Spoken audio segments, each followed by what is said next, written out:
जाएंगे, लेकिन तुम पर जीवन में कभी संकट आए तो ये मंदिर है, इसमें बीजक लगा हुआ है और उस हिसाब से आप देख लेना। बहुत मैंने पैसा छुपा करके रख दिया, आपत्ति में उसका प्रयोग कर लेना।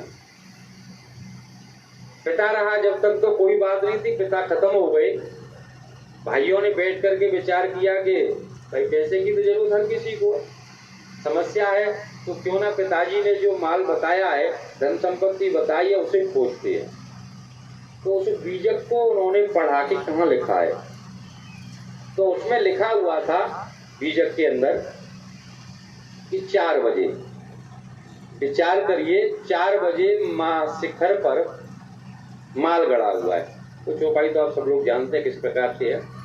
कहने का मतलब उन्होंने सोचा कि इसका जो गुम्बज है, शिखर चोटी है, उसमें माल है।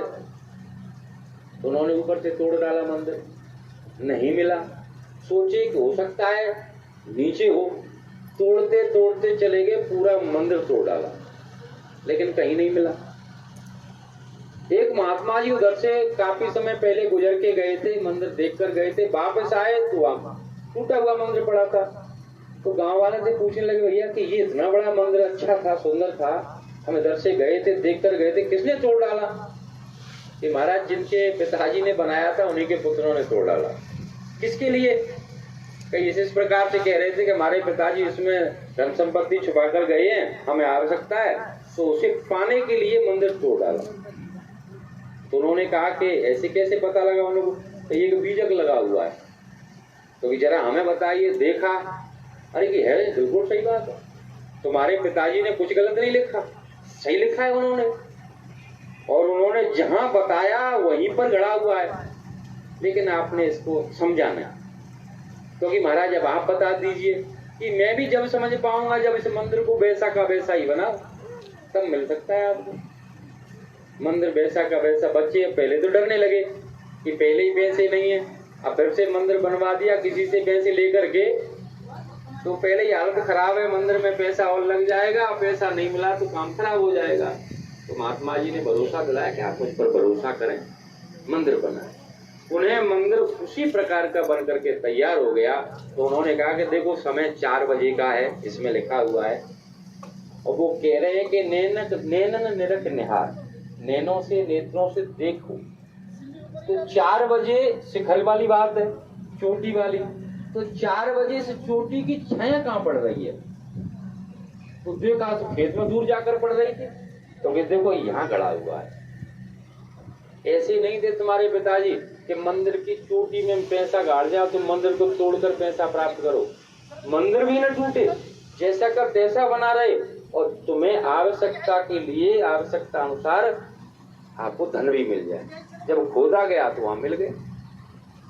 कहने का मतलब ये है कि अगर हम न समझें तो इसका मतलब ये नहीं कि वो चीज नहीं है। भाई हमने नहीं समझा तो हमारे लिए नहीं है।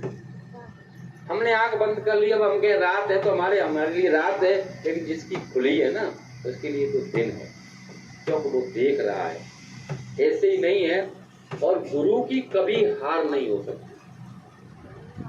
ज्ञान फील हो सकता है, गुरु की कैटेगरी है।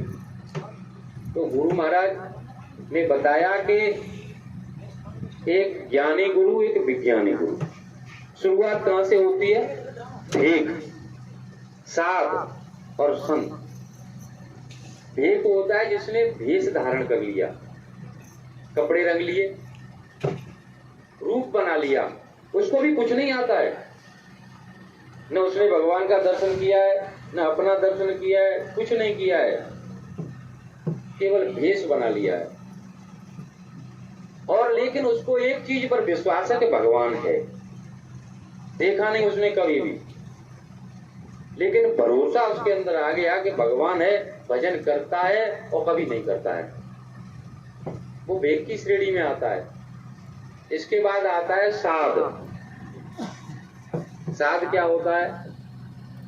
महात्मा ने बताया, गुरु महाराज ने हम सबको सत्संग में सुनाया था कि जो जीव सच्चे गुरु से रास्ता लेकर के बैठ करके साधन करता है और उसकी सुरत जाग जाती है, इस शरीर को छोड़ करके 4 स्थान तक पहुंच जाती है, वो साध की श्रेणी में आता है। वहां जाकर के उसके ऊपर कोई आवरण नहीं रहता, वो किसी की भी मदद कर सकता है आंतरिक, लेकिन संत इससे भी परे होते हैं। वो वहां से ऊपर तक अपने धाम तक पहुंच जाते हैं, नित आते हैं नित जाते हैं, पावरफुल होते हैं, किसी को भी पहुंचा सकते हैं, किसी को भी प्रभु का दर्शन करा सकते हैं। वो होते हैं संत, उनको कहते हैं गुरु। शिक्षा देने वाले गुरु की कैटेगरी बहुत नीचे की है। स्कूलों में मास्टर पढ़ाते हैं, लोग उनको भी गुरु कह देते हैं। दुकान पर कोई मिस्त्रीगिरी करता है, कुछ सिखाता है, उसको भी लोग गुरु कह देते हैं। घर में गृहस्थी में बुढ़िया दादी बेटी को नातन को जो कुछ सिखाती है तो वो उसकी गुरु हो जाती है। भाई रास्ता बताने वाला, कुछ सिखाने वाला, संसार में अनेक काम है, इस प्रकार की गुरु है, ये फेल हो सकते हैं। और इन्हीं के लिए कहा है कि गुरु तो गुड़ रह गए, चेला शक्कर हो गए, इनके लिए कहा है, लोकल के लिए, उसके लिए नहीं कहा। कोई मिस्त्री है, छोटा काम करता है, लेकिन उसका शिष्य हुआ, उसने किसी को सिखाया, वो उसे बढ़कर काम करने लगा। किसी ने साइकिल बनाई और उसके शिष्य ने जहाज बना दिया। यहाँ वो कैटेगरी, वो वार्तालाप, वो चीज लागू हो सकती है। गुरु तो गुड़ रह गया और चेला शक्कर हो गया, यहाँ की बात है। उधर बात है वो कभी फेल, अगर वो फेल हो गया तो फिर कुछ है ही नहीं, सब कुछ बनाने वाला है। अब वही जब कैटेगरी प्राप्त हो जाती है संत की, तो वो फिर आकर के यहाँ हाल सुनाते हैं। जैसा हम सब लोगों ने सुना है कि वो पूछते हैं आकर के कि आप मुझे ये बताइए, सत्संग में सुनने को मिलता है कि ये आपका देश नहीं है, चीना देश हमारा, साधु चीना देश हमारा हो। जब हमारा देश नहीं है तो हमारा देश कहाँ है?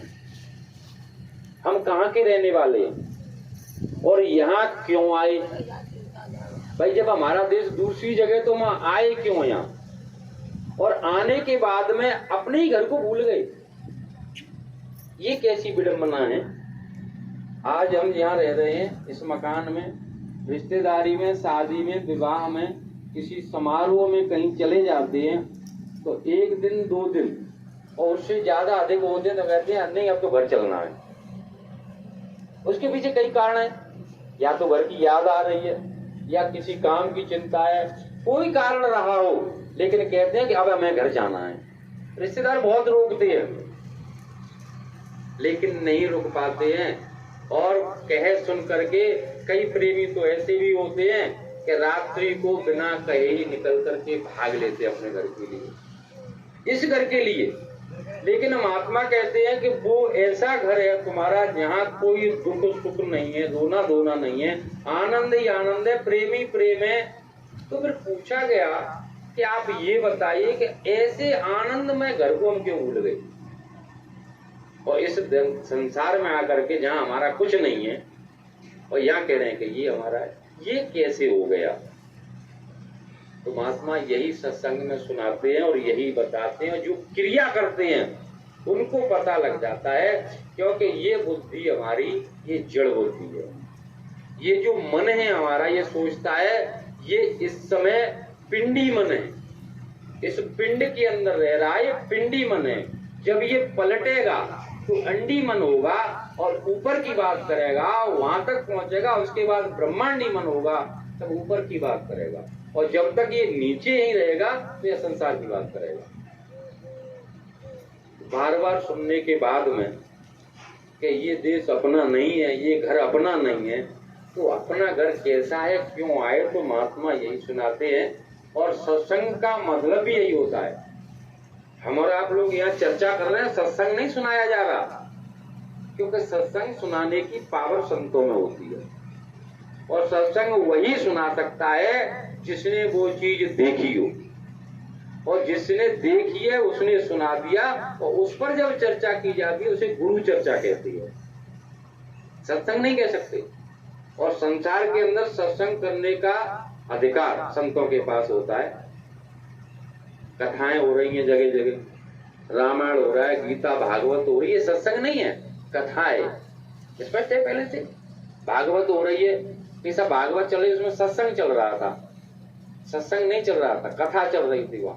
वही हो रहा है जैसे लीलावती कलावती की कथा आपने सुनी होगी, सत्यनारायण की कथा बोलते हैं जिसको। अरे साहब आज हमारे घर में सत्यनारायण की कथा हो रही है।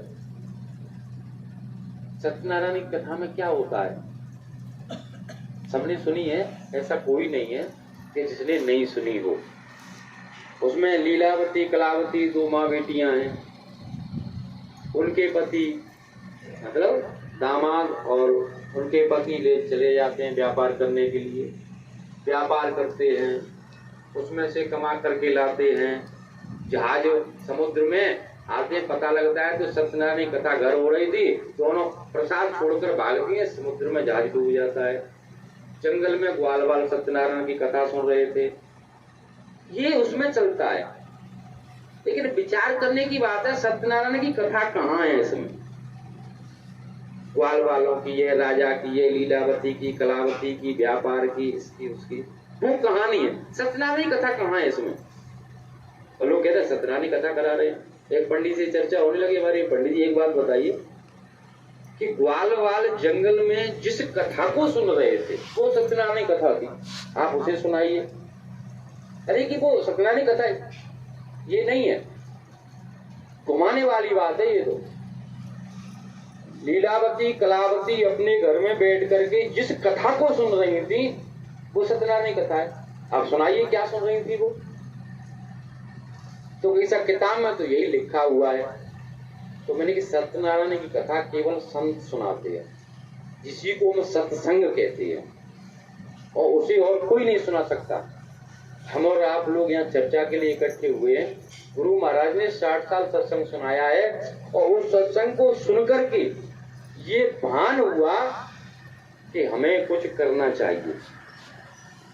जैसे किसी तालाब में पानी भरा हो, काफी लंबा समय हो जाता है तो उसके ऊपर गंदगी आ जाती है और पानी दिखाई नहीं देता।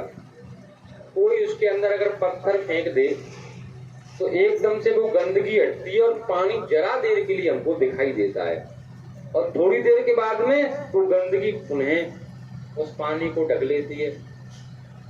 ठीक उसी प्रकार से सत्संग में जाने से, गुरु चर्चा करने से हमारे ऊपर कर्मों का आवरण है वो थोड़ा हटता है, तो हमें लगता है कि हम भी ये भगवान का भजन करेंगे। लेकिन कुछ समय के बाद में घर गृहस्थी में रहने से जैसे पानी के ऊपर गंदगी पुनः आ जाती है, हमारे ऊपर कर्म आते हैं कि कर्म हम करते हैं, अच्छा करें या बुरा करें, दोनों ही पर्दे हैं। अच्छे कर्म करने से भी जीव अपने घर नहीं जा सकता और बुरे कर्म करने से भी नहीं जा सकता, दोनों ही बंधन है। ये महात्मा बताते हैं कि एक सोने की बेड़ी है, एक लोहे की बेड़ी है। अब सोने की बेड़ी से लेकर के जंजीर से किसी आदमी को बांध दिया जाए और एक आदमी को लोहे की से बांध दिया जाए, तो अंतर क्या है इसमें। बंधे तो हैं, परिस्थितियां कुछ भी नहीं हो। वो कहेगा मैं सोने की से बना हूं, लेकिन बना तो है, जा तो नहीं सकता कहीं, बना है। अब लोहे वाली का है कैसा, मैं तो लोहे की से, तो वो भी बंधा है, दोनों बंधन है। महात्मा कहते हैं कि दोनों बंधन जब तक नहीं हटेंगे तब तक जीव अपने घर नहीं जा सकता। अब बात आती है कि सब हम यहाँ आए और आकर के दूसरे पराये देश को अपना क्यों कहने लगे। मूल बात सत्संग में ये सुनाई जाती है, गुरु महाराज ने भी सुनाई, आपने भी सुना होगा कि जब हम अपने घर से चले थे तो इस शरीर में तो रहते थे, लेकिन सतयुग योगी सब विज्ञानी। जब हम आए थे तब विज्ञानी थे, ज्ञानी नहीं थे। विज्ञानी का मतलब होता है कि इस शरीर में रह करके, इस शरीर से परे जो अपना देश है, प्रभु है, उसको भी देखना। जब चाहे जब इस शरीर को छोड़ दिया, निकल करके अपने घर गए, घूमकर आए और फिर इस शरीर में आ गए। ऐसे घोंसला, जैसे चिड़िया सुबह पेड़ पर घोंसले से उड़ करके जाती है, दाना चुगती है, सारा दिन घूमती फिरती है, शाम को अपने घोंसले में फिर आ जाती है, और जब चाहे जब जाएगी, जब चाहे जब आएगी।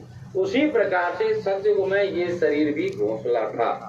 गुरु महाराज ने सुनाया, आपने सुना होगा कि 1 लाख वर्ष की उम्र इसीलिए थी कि इस शरीर में से निकल जाते थे, श्वास रुक गई वहीं की वहीं, वो खर्च नहीं हुई। जितने समय जीव शरीर से बाहर रहेगा उतने समय तक उसकी श्वास खर्च नहीं होगी।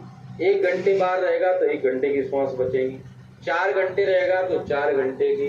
तो महात्मा बताते कि उस समय तो जरा सी देर के लिए आए, घंटे 2 घंटे के लिए अंदर इसमें रहे, 4 घंटे बाहर घूमे, तो वो श्वास है यूं की त्यों बरकरार। इसीलिए 1 लाख वर्ष की उम्र थी।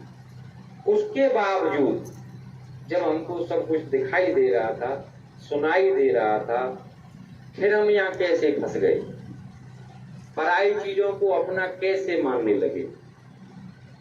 तो गुरु महाराज ने सुनाया कि जो हमको लेकर आया था उसको चिंता होने लगी कि ये सब अपने घर को चले जाएंगे अगर कोई बंधन नहीं डाला तो उन्होंने अपनी शक्तियां पैदा करके वेद बनाए, जिन्हें हम विधान कहते हैं। सृष्टि का वो संविधान है, जैसे हमारे देश का संविधान है, जिस संविधान के तहत हमारे देश का शासन चल रहा है, ठीक उसी प्रकार से सृष्टि का भी शासन वेदों के आधार पर चल रहा है। 1 लाख श्लोक बताए जाते हैं उसमें महात्माओं के द्वारा, 80,000 कर्मकांड है, 16,000 उपासना कांड और 4,000 ज्ञान कांड। लेकिन उन 4,000 श्लोकों को 96,000 श्लोकों के बीच में ऐसे समाहित कर दिया है कि मनुष्य का जीवन निकल जाएगा लेकिन उन्हें छांट नहीं सकता जब तक उसकी अंदर की दिव्य दृष्टि नहीं खुलेगी, और वो खुलेगी महात्माओं के पास जाने से। तो उन्होंने ये विधान बना दिया। विधान के तहत अच्छा बुरा जो भी करोगे आपको भोगना पड़ेगा, जैसी गलती वैसी सजा। 84 बनाई, उसके बाद नरकों को बनाया गया। जैसे आज भी है देश में, अगर कोई लड़ाई झगड़ा करते हैं, गाली गलौज करते हैं तो उनके ऊपर दफा अलग लगती है, धारा अलग लगती है। कोई किसी के हाथ पैर तोड़ देता है तो अलग लगती है, मार देता है अलग लग देती है, साजिश रचता है अलग अलग है। उसी प्रकार से इस संसार में कर्म करने के बाद में वेदों के विधान के अनुसार उसको सजा मिलती है। रामायण में कहा है कि नहीं, बड़े भाग्यमान स्तन पावा। जिसको मनुष्य शरीर मिल गया वो बड़े भाग्यशाली हैं। भाग्यशाली तो हैं लेकिन स्थितियां बड़ी विपरीत हैं। एक आदमी सड़क पर पड़ा है, हाथ कटा हुआ है उसका, एक हाथ। अब वो भाग्यशाली नहीं है, भाग्यशाली तो है। एक आदमी है, मनुष्य शरीर मिला है लेकिन दोनों हाथ नहीं है, क्या उसे भाग्यशाली नहीं कहेंगे? अरे वो भी भाग्यशाली है, मनुष्य शरीर तो मिला है, अंग भंग है। ये उन कर्मों का है।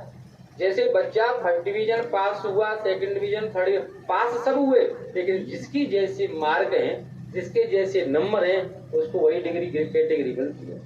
उसी अनुसार हमारे कर्मों के आधार पर यहाँ संसार में जीवन मिलता है और जीवन यापन करने का साधन मिलता है। शरीर पूरा है, सही नहीं है, रोगी है, दुखी है, ये सब कर्मों का विधान है। तो वो संविधान वेद बनाए गए, वेदों के अनुसार हम सब यहाँ कर्म करते रहे और कर्म से गंदगी ऊपर आती रही। अंदर की आंख बंद, कान बंद, देखना बंद, सुनना बंद, और भूल गए हम अपने घर को। अब हमें नहीं पता है कि हमारा घर कहाँ है। कोई बताता भी है। गुरु महाराज ने कहा कि संत आए और उन्होंने कहा कि देखो ये देश तुम्हारा नहीं है, अपना देश दूसरी जगह है, चलो मैं लेने के लिए आया हूँ। तो उनका भारी विरोध हुआ। उनको लोगों ने नास्तिक कहा कि ये तो नास्तिक है, किसी को मानता ही नहीं है। सत्य बात कहने वाले को लोग नास्तिक कहते हैं। और इस संसार में देवी के मंदिर में जाएं और वहां पर आप अगर बैठे हैं, सर झुका रहे हैं, तो लोग कहेंगे ये आस्तिक है। ऐसा बताइए, उल्टा पता है किसी को देवी मंदिर में है कि नहीं है? प्राण प्रतिष्ठा की जाती है। आज साहब फलानी जगह मंदिर बना हुआ है और वहां पर मूर्ति पधराई जाएगी, प्राण प्रतिष्ठा की जाएगी। प्राण का मतलब क्या होता है? प्राण का मतलब होता है क्रिया होना। अगर शरीर में प्राण है तो ये देख रहा है, बोल रहा है, खा रहा है, पी रहा है, सुन रहा है, चल रहा है, क्रिया कर रहा है। अगर मूर्ति में प्राण डाल दिए तो उसे बोलना चाहिए। मूर्ति में अगर प्राण प्रतिष्ठा हो गई है तो उसे चलना चाहिए। मूर्ति में अगर प्राण प्रतिष्ठा होगी तो उसे खाना चाहिए। महात्मा ये कहते हैं कि देखो अगर उसमें प्राण प्रतिष्ठा हुई है कि नहीं हुई है, इसको भी जांचने के लिए आपको किसी संत का सहारा लेना पड़ेगा। वो आपको वो मार्ग बताएंगे जिस मार्ग पर आप चलेंगे और एक निश्चित स्थिति है, स्तर है, वहां तक आप पहुंच जाएंगे तो आप देख लेंगे कि इसमें प्राण है या नहीं है। अब अनजाने में मंदिर में पहुंच के पता है नहीं और वहां जाकर के पूजा कर रहे हैं तो आस्तिक हैं, और सच्ची बात महात्मा कह रहे हैं तो वो नास्तिक हैं। अभी तो गुरु महाराज ने कहा कि जितने महात्मा आए और उन्होंने सत्य बात बताई कि देखो अपने घर के लिए चलो, महात्मा लेने के लिए आते हैं, रास्ता बताने की, आपकी मदद करने के लिए आते हैं कि हम आपकी मदद करेंगे, आप चलिए। लेकिन उस बात को लोग स्वीकार नहीं करते। महात्माओं का विरोध किया, किसी को जिंदा जलाया, किसी को सूली पर चढ़ाया, किसी की खाल खींच ली और उनसे कहने लगे थे नास्तिक, और बाद में उनकी पूजा करने लगे। उल्टी संसार की रीति है। कृष्ण भगवान मथुरा में रहे, किसी ने साथ नहीं दिया, भागने लगे, अकेले भागे, रणछोड़दास नाम पड़ गया और लौट करके कभी मथुरा वृंदावन से गोकुल से जब मथुरा चले गए तो लौट करके वहां नहीं गए, और मथुरा से निकल करके जब द्वारकापुरी चले गए तो लौट के मथुरा नहीं गए। और आज देखिए मथुरा में कितने बड़े बड़े भक्तिशाल मंदिर बने हुए हैं, रात और दिन कीर्तन हो रहे हैं। जब थे किसी ने नहीं माना, मदद नहीं की, साथ नहीं दिया, और आज हो रहा है। तो गुरु माँ ने कहा कि संसार का ऐसा जो है, अगर आज आपके सामने राम स्वयं आ जाएं, कृष्ण भगवान खुद आ जाएं, तुम्हारे ही दरवाजे पर कहें कि मैं कृष्ण हूँ, तो लोग पत्थर मारने लग जाएंगे, कोई बेवकूफ यार पागल आ गया है। ऐसी रीति नीति है संसार की, ऐसे भरमे हुए लोग हैं हम सभी। इसीलिए महात्मा आते हैं, जगाते हैं कि देखो आपने जो कर्म किए उनके आधार पर आपके अंदर का ज्ञान जाता रहा, आपकी आंख बंद हो गई, कान बंद हो गया, नाक बंद हो गई, न आप अंदर देख सकते हैं, न सुन सकते हैं, न उस सुगंधी को ले सकते हैं जो आपकी निजी है। अब आपको महात्माओं के पास जाना होगा, उनकी बात पर भरोसा करना होगा। बिना विश्वास के, बिना भरोसे के कुछ नहीं हो सकता। उसके पास जाएंगे तभी आपको वो कोई मदद करेंगे और आपके अंदर की गंदगी को साफ करेंगे। और गंदगी जैसे ही अंदर की साफ होगी तो आप सबसे पहले अपने आप को देखेंगे। देखो कितनी बड़ी बात है। महात्मा सत्संग में बनाते हैं कि संसार को जानने के लिए लोग पड़े हुए हैं। मेरा पड़ोसी ऐसा, मेरे पिताजी ऐसे, मेरे पत्नी ऐसी, मेरा पति ऐसा, मेरा रिश्तेदार ऐसा। मैं सबको जानता हूँ। लोग कहते हैं मैं सबको जानता हूँ साहब। हम अपने घर में रहते हैं, सबको हम जानते हैं कौन कैसा है। मेरा रिश्तेदार मैं खूब जानता हूँ अच्छी तरीके से। समय पर आते हैं मतलब के लिए मेरे पास, और जब मेरा काम होता है तो मुकर जाते हैं। इस प्रकार से हम सब लोग चर्चा करते हैं, ऐसा लगता है कि हम सबके बारे में जानते हैं, लेकिन सच्चाई ये नहीं है। महात्मा कहते हैं कि तुम तो अपने बारे में भी नहीं जानते, दूसरे की बात करते हो, इसका मतलब झूठ बोलते हो। क्या तुमने अपने आप को कभी देखा है? तुम कैसे है? ये शरीर तो शकल, ये शकल तो शरीर की है, ये शरीर है, ये दूसरे का है। जब पैदा हुए थे कैसा था, जवान हुए परिवर्तन होता गया। एक अवस्था आई, लोग कहने लगे अरे इस बाबा की खटिया घर से बाहर डाल दो, अरे ये दादी सारा दिन खांसती रहती है, थूकती रहती है, इसकी खटिया को वहां डाल दो। रिश्तेदार आ रहे हैं आज घर में और ये यहाँ थूका थाकी करेगी, गंदगी फैलाएगी। इस शरीर की अवस्थाएं बदलती रहती हैं, इसको हम अपना कह रहे हैं, लेकिन महात्मा कहते हैं कि ये तुम नहीं हो। इसके अंदर जो बैठे है, जिससे शरीर चल रहा है, वो तुम हो।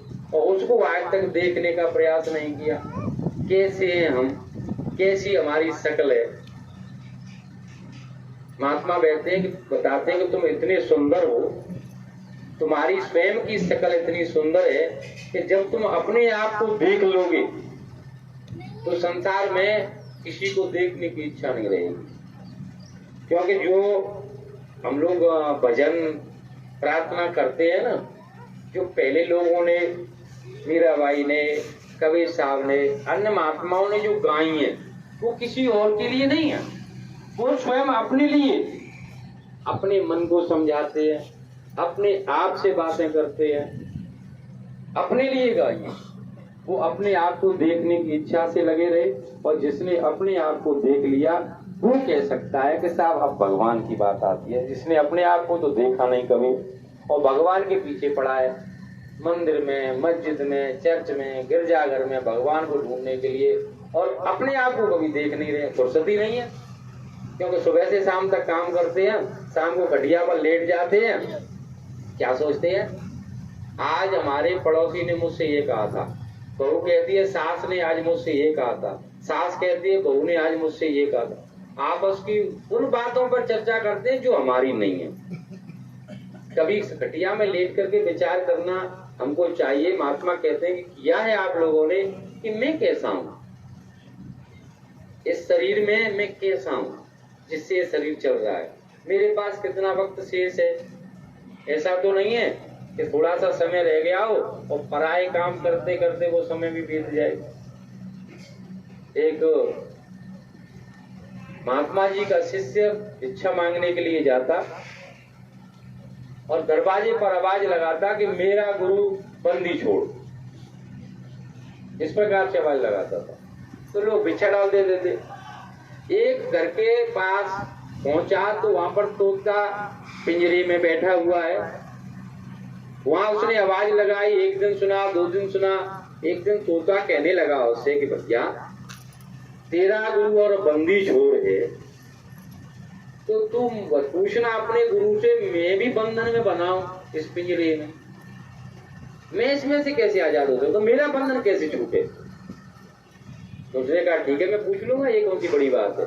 जाकर के गुरुजी को भिक्षा दी और गुरुजी से कहा गुरुदेव आज मैं भिक्षा मांगने के लिए गया, रोज जाता था, लेकिन आज तोते ने मुझसे पूछा कि तेरा गुरु और बंदी छोड़ है, तो भैया गुरु से पूछना मेरा बंधन कैसे छूटे। इतना सुनते ही और उसके गुरु गड़ाम से गिर पड़े और बेहोश हो गए। वो शिष्य डर गया, अरे कि ये मैंने क्या पूछ लिया, मेरे गुरु को तो तकलीफ हो गई, परेशान हो गए, ऐसा लगने लगा कि गुरु तो मेरे चले जाएंगे नहीं कहीं। और वो अंदर अंदर प्रार्थना कर रहा है कि मैं अब कभी नहीं पूछूंगा और उस तोते की बात और किसी की बात नहीं मानूंगा मैं, मेरे गुरु को इतना कष्ट हो गया, अभी बेहोश करके गिर पड़े। अगले दिन वो भिक्षा मांगने के लिए गए। काफी देर के बाद में गुरु बैठे हुए भिक्षा मांगने के लिए गए। तोते ने पूछा कि भैया तेरे गुरु ने कुछ बताया, तो एकदम से वो नाराज हो गया शिष्य, कहने लगा क्या तूने जाने कैसा पूछ लिया था, मेरा गुरु तो मरते मरते बचा है, कि क्या हुआ था। जैसे ही मैंने पूछा था एकदम से बेहोश होकर धड़ाम से गिर पड़े और काफी देर के बाद में होश आए, मैं तेरी बात कुछ नहीं पूछूंगा और ना मुझे तुझसे मतलब है, आज से मुझसे कुछ मत पूछना। तोता हंसने लगा मन में। थोड़ी देर की वो देखते देखते तोता उसी में लेट गया पिंजरे में। घर का मालिक आया, उसने देखा, अरे इसको क्या हो गया, अभी तो ये अच्छा बड़ा था।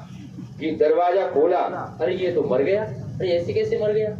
बाहर निकाला, तोता बेहोशी का नाटक कर रहा था। उसको भान था कि मैं पिंजरे से बाहर आ चुका हूं, और जैसे ही बाहर आया और उसे उड़ गया, उसका बंधन खुल गया। महात्माओं के सेन में बेन में कई प्रकार से ऐसे उपाय वो बताते हैं कि अगर हम किसी चीज को भी समझ जाएं, लेकिन क्या है कि ये जो हमारी बुद्धि है ना, ये आड़ी आती रहती है, क्योंकि ये तो यही कहती है ना कि मैं सब जानता हूं, और सच्चाई ये है कि ये कुछ नहीं जानता। एक पिता अपने पुत्र से बार बार कहता था कि तुम तो बहुत ही बेवकूफ हो, ना समझ हो, बुद्धिहीन हो, तुम कुछ नहीं जानते। वो बेटा सोचता था कि शायद मेरी पढ़ाई में कहीं कमी है, इसलिए मेरे पिताजी कहते हैं बार बार कि तू कुछ नहीं जानता है। वो और पढ़ाई करने लगा, जो भी शास्त्रार्थ होता सामने वाले को हरा देता, लेकिन उसके पिताजी संतुष्ट नहीं होते। वो कहते अरे तू कुछ नहीं जानता है। अब बेटे की शादी हो गई, बहू घर में आ गई। घर में बहू आ गई द्वार पर दरवाजे पर 7 साल चल रहा है।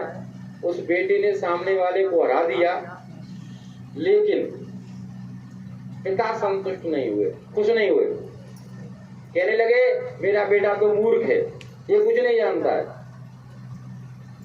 अब बेटा मन में सोचने लगा कि जब से मैंने होश संभाला है, मेरे पिताजी हमेशा यही कहते हैं कि ये तो मूर्ख है, कुछ नहीं जानता है। इसका मतलब मुझे आज ये लगता है, अब तक तो मैं ये समझता था कि मेरी पढ़ाई में कहीं कमी है, लेकिन आज तो मैंने सबको हरा दिया, साथ में किसी को जीतने नहीं दिया, तो मैं तो बहुत बड़ा विद्वान हो गया हूँ। तो मेरे पिताजी मुझसे जलते हैं। तो ऐसा करता हूँ कि अगर ये रहेंगे तो मुझे आगे बढ़ने नहीं देंगे, हमेशा मेरा अपमान करेंगे। तो आज रात्रि में इनका काम तमाम कर देता हूँ, इनको मार देता हूँ। ऐसा सोच करके छत पर चढ़ गया, मुंडेर पर एक बड़ा भारी पत्थर रख लिया कि रात्रि में जब भी बाहर निकलेंगे इनके सर पर पटक दूंगा, मर जाएंगे, लोग समझेंगे कि पत्थर गिर गया होगा ऊपर से। ऐसा विचार। देखो, अब तक सोचता था कि मेरे पिताजी मेरे बारे में अच्छा सोच रहे हैं, लेकिन आज सोच रहा है कि नहीं, ये अच्छा नहीं सोच रहे हैं, मार देता हूँ इनको। वो छत पर बैठा हुआ है और नीचे उसके माता पिता दोनों आपस में बात कर रहे हैं। उसकी माता कह रही है, आज देखो मैंने आज तक आपसे कुछ नहीं कहा है, आपके और बेटे के बीच में मैं कभी नहीं आई, लेकिन अब तो घर में बहू आ गई है। बड़ी समाज में आप ये कहेंगे कि ये तो मूर्ख है, तो बहू क्या समझेगी? वो तो यही सोचेगी ना कि इसे मूर्ख ही होगा। जब इनका पिता बड़े समाज में कहता है कि मेरा बेटा मूर्ख है, तो बहू पर इसका असर पड़ेगा, मेरे बेटे का घर खराब हो जाएगा, कृपया करके आप ऐसा नहीं करें। तब वो कहने लगे कि देखो, इसका मतलब है कि बेटे से तुम ही प्रेम करती हो, हम तो करते नहीं। कैसा प्रेम करते हो? हमने तो आज तक नहीं देखा। अरे कि तुझे नहीं पता है, मैं अपने बेटे से इतना प्रेम करता हूँ कि संसार में सबसे बड़ा विद्वान अपने बेटे को देखना चाहता हूँ। अगर मैं इसको टोकता रहूंगा तो ये विद्या अर्जन करता रहेगा, जैसा इसने बचपन से किया है। और एक दिन वो आएगा कि संसार में मेरे बेटे का नाम सुनते ही लोग हार स्वीकार कर लेंगे कि भैया उसके सममुकाबले के हम नहीं है। मैं वहां तक अपने बेटे को ले जाना चाहता हूँ, इसलिए अपने दिल पर पत्थर रखकर उसका अपमान करता हूँ। वो बेटा ऊपर सुन रहा है, छज्जे पर बैठा हुआ मुंडेर पर। तो बताइए, मेरे पिताजी ठीक कहते हैं कि ये मूर्ख है। आज मुझे पता लगा कि मैं सचमुच मूर्ख हूँ। अपने पिता के एक मन के छोटे से भाव को नहीं मैं जान पाया कि वो मेरे लिए क्या सोच रहे हैं, और मैं अपने आप को विद्वान कहता हूँ। अरे समय तो बहुत बड़ा विद्वान हो गया। ऊपर से उतर करके आता है, पिता के चरणों में गिर पड़ा, कहने लगा कि पिताजी मुझे माफ कर दीजिए, आप सत्य कहते हैं। जब मैं आपके मन के एक छोटे से भाव को नहीं जान पाया, तो समाज के लोगों के बारे में क्या जान पाऊंगा? घर के अन्य सदस्यों को मैं क्या जान पाऊंगा? लोग झूठ कहते हैं कि मैं सबको जानता हूँ, अड़ोसी को जानता हूँ, पड़ोसी को जानता हूँ, रिश्तेदारों को जानता हूँ। इसका मतलब कोई किसी को नहीं जानता है। जब आदमी अपने आप को नहीं जानता है तो दूसरे को क्या जानेगा? हर दिन हर पल संसार के अंदर लोग झूठ बोले जा रहे हैं, क्योंकि उस संसार में हम सब लोग हैं। एक तो ये, अरे मैं जान गया। अब क्या जान गए? तुम्हारा क्या विचार है? पहले ही कह दिया जान गए सर। अब उसका क्या विचार है कैसे जान लिया? क्योंकि जो तुम्हारे अंदर भरा हुआ है, अगर तुम्हारे अंदर गलत भावना है तो आप उसका गलत भाव लगा रहे हो कि ये सोच रहा है। अच्छा भाव है तो अच्छा लगा रहे हो, लेकिन वास्तव में वो क्या सोच रहा है आपके बारे में आप नहीं जान पा रहे हो। संकेत होता है सामने वाला हमारे बारे में क्या सोच रहा है, संकेत जरूर होता है, लेकिन ये महात्माओं की मौज से ही समझा जा सकता है। एक राजा अपने मंत्री के साथ वेश बदल करके, और राजाओं के काम थे अपने राज्य का जायजा लेने के लिए, राज्य में घूमे, चारों तरफ घूम करके देख करके आए। अगले दिन राजा रथ पर बैठकर मंत्री के साथ फिर चल दिए। तो बीच बाजार में रथ खड़ा हुआ है। एक दुकानदार की तरफ राजा ने देखा, दुकानदार ने राजा की तरफ देखा। थोड़ी देर देखने के बाद में राजा ने मंत्री से कहा कि मंत्री, मेरे मन में ऐसा विचार आ रहा है कि इसे दुकानदार को फांसी पर लटका दूं। मंत्री कहने लगा, महाराज ऐसा क्यों? उसने क्या कहा आपसे? कुछ नहीं कहा, कुछ नहीं, मेरे मन में आ रहा है ऐसा। अब जैसा मंत्री कहते हैं कि नहीं, राजा का जितना होशियार मंत्री होगा राज्य उतना ही कुशलता से चलेगा। मंत्री समझ गया कि कोई ना कोई बात जरूर है, तो उसने रथ को आगे बढ़ा दिया।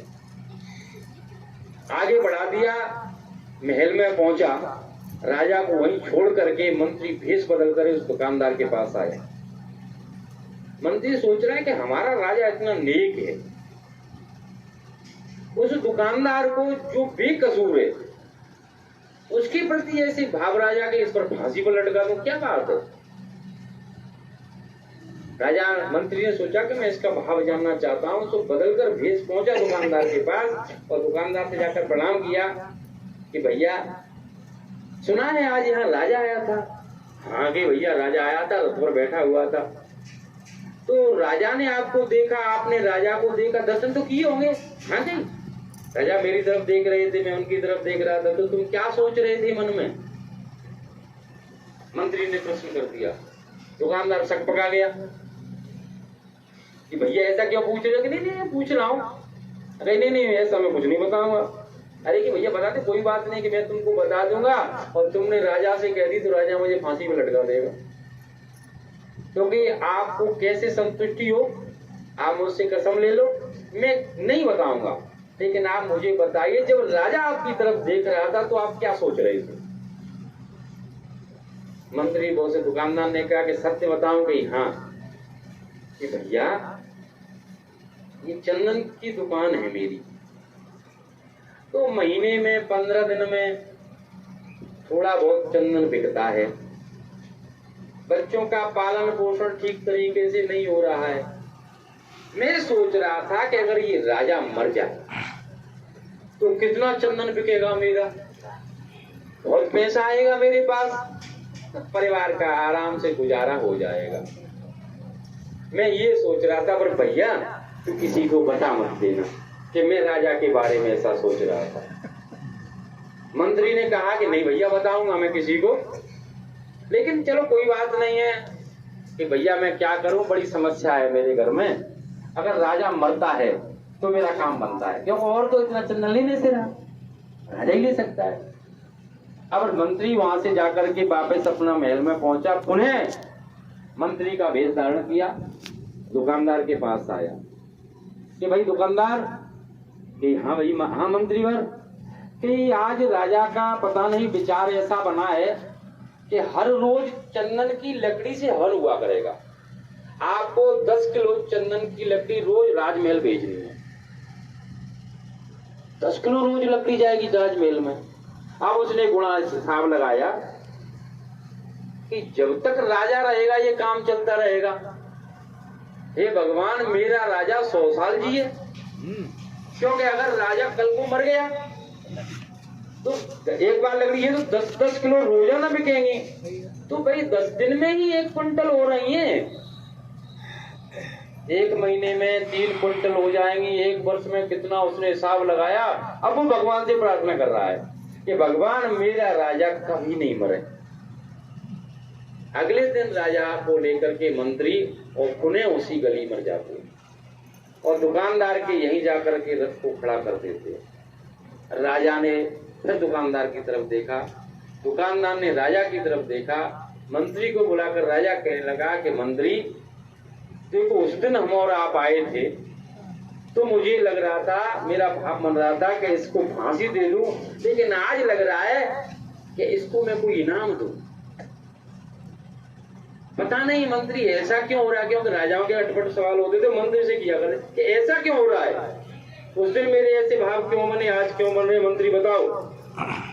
तो फिर मंत्री ने सब वृत्तांत बताया कि महाराज उस दिन ये आपके बारे में सोच रहा था कि ये राजा मर जाए, गलत भाव थे, तो आपके हृदय से टकराए और आपकी मनोवृत्ति वैसी बन गई, और आज इसका भाव है। आप पूछिए आज ये सोच रहा है कि मेरा राजा तो कभी मरे ही नहीं, मैं रहूं, मेरे बेटे रहे, नाती पोते रहे, हमेशा 10 किलो चंदन की लकड़ी रोज चलती रहे यहाँ से, और मैं पैसे वाला हो जाऊं आनंद। आज ये आपकी लंबी उम्र की कामना कर रहा है, आपको दुआ दे रहा है, इसका भाव दुआ का है, इसीलिए आपका हृदय भी इसकी तरफ मुड़ रहा है और इसे इनाम देने की सोच रहा है। इसी प्रकार से हमारे बारे में कोई सामने वाला हमें आभास होता है, लेकिन पूर्ण ज्ञान पूर्ण जानकारी हमें जब होगी, जब संत की दया होगी, तो हम उस रास्ते पर पहुंच जाएंगे, हम उस स्थिति पर पहुंच जाएंगे, तब हमको ये जानकारी मिलेगी, अन्यथा हमको नहीं मिल सकती है। और हम यही कहते हैं कि मैं सबको जानता हूँ, और वास्तविकता ये है कि किसी को नहीं जानते हैं। ये झूठ बोलना ही तो है। झूठ क्या है? जो नहीं है हम उसे कह रहे हैं। शादी विवाह होते हैं तो चिट्ठी लिखती है ऊपर शुभ विवाह, और जब किसी का शरीर छूट जाता है तो लिखते हैं शोक संदेश। देखा होगा हम सबने, सब परिवार में हो रहा है ये चीजें। तो शुभ विवाह पर लिखा जाता है इस तारीख को इस समय यहाँ से वहां बारात आएगी जाएगी, इनकी सारा ब्यौरा लिखा देता है। और कोई चला जाता है तो शोक संदेश में क्या होता है? अत्यंत दुख के साथ सूचित करना पड़ रहा है कि हमारे पिताजी का स्वर्गवास हो गया है। बताइए कितनी बड़ी झूठ लिख डाली। क्या हमने देखा कि वो स्वर्ग में चले गए, या उनकी कोई चिट्ठी आई कि बेटा मैं स्वर्ग में आ गया हूं, तो चिट्ठी लिख दे और चिट्ठी पे लिखना कि वो स्वर्ग में चले गए। ये झूठ ही है। फोटो के नीचे लिख देते हैं स्वर्गवासी स्वर्ग में चले गए, न देखा है। महात्मा यही तो कहते हैं कि तू कहता कागज की लेखी और मैं कहता आंखन की देखी। अगर तुमने देख लिया है उसे कहते हो वो सत्य, अगर देखा नहीं है तो आप उसको कहते हो वो झूठ भी हो सकता है। महात्माओं का काम यही है कि आपके पलकों को उठा करके सत्य को दिखाना। हमारे सबके पास एक निज कान है, निज आंख है, निज नाक है। इस शरीर को छोड़ने के बाद वो हमको मिलती है, क्योंकि अगर वो हमारे पास न होगी तो शरीर छोड़ने के बाद हम काहे से देखेंगे, काहे से सुनेंगे। लेकिन उस अवस्था का वर्णन कौन करेगा आकर के? अगर शरीर छूट गया और फिर हमको दिखाई दे रहा है स्वर्ग मिल गया, वैकुंठ मिल गया, अब उस अवस्था का वर्णन कौन करे यहाँ पर कि स्वर्ग है वैकुंठ है? महात्मा इससे विपरीत कहते हैं कि जीते जी देख लो, मरने के बाद की बात नहीं है। अगर भगवान का भजन करो और जीते जी अगर भगवान को आपने देख लिया तो बात सही है, अगर नहीं देखा तो ये हिसाब है।